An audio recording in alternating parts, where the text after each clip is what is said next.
Okay, so this thing has served me well for a lot of years, but I'm dealing with a situation where there's no airline available and I'm gonna have to pump up my own tire. This is fine, but it's been a hassle to take out of the box all the time. So I'm upgrading, and I'm gonna show you how and what I'm doing. I'm upgrading to this. This is gonna be in my side box, and you just pull the line just like on the side of the road, the trucks that come and get you, and it pulls itself back in just like that. So I'm gonna put ends on it. I've got my brass kit out. I've been meaning to show my brass collection that I keep to get me off the side of the road or anywhere I'm at. These are for like your ABS lines. I mean, I've got a collection from going back from way back. And then the one I wanted to show that you really need is these.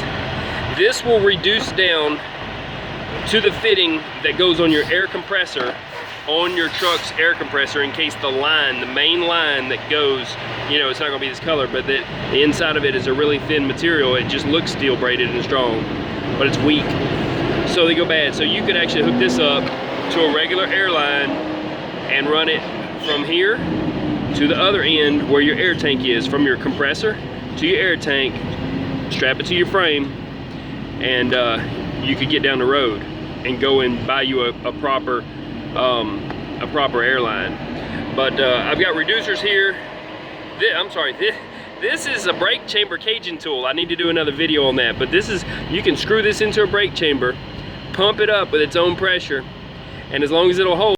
All right, and if it'll focus right, this is the kind of reducer right here that you need to change from truck air, from the glad hand, from this part, to drop it down to go into an airline or to an air tool, you know. So you need to get a collection, 4 or 5 setups of these. But so that's what I'm doing, and what I've got from this come from Harbor Freight, and this come from Harbor Freight.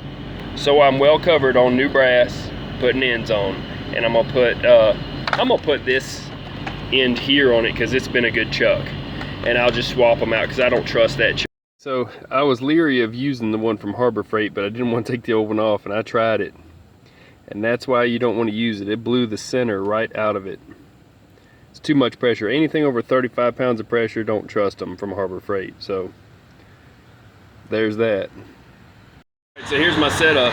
Basically, this is your red supply line to your trailer. I've got a new red, better colored end instead of just the little tab here being red, but that's your red line. You know, you take it off your trailer up here, if I can show it. Take it off the red side, you hook it to your airline, make sure there's no leaks, and you've got either a chuck in it or nothing on the end, and then you push in your valve to supply air to your trailer. Your trailer ain't gonna move because now your air is going through here, and it's a good thing to have a back porch. So for that right there, I really appreciate you, Richard Kearns, for being in business, brother. You save us every time. So then you got your airline. So it's a pretty sweet little setup, and it's you know, spooling out, it'll lock. So I'm not even pulling on it. You see, it's already out a good bit, and you can put air in your tire. And this is because it's on the passenger side. I got it on my back porch. So most times I'd have it on the ground, but I will mount it at some point, and when I get a cover for it. So anyways, y'all stay safe. That's the idea. That's nice right there. I guarantee you that. It's nicer than what I had. So stay safe. I'm out. Peace. All right, so if you think you're going to get air out of an airline on the fuel aisle, this is what I was wanting to show. There's the end of it. They just basically took it off and cut off the air supply, period, instead of fixing it. And you can't even get water. So I showed the video on the water, but mainly about air. Pumping up a tire, you better have it on deck.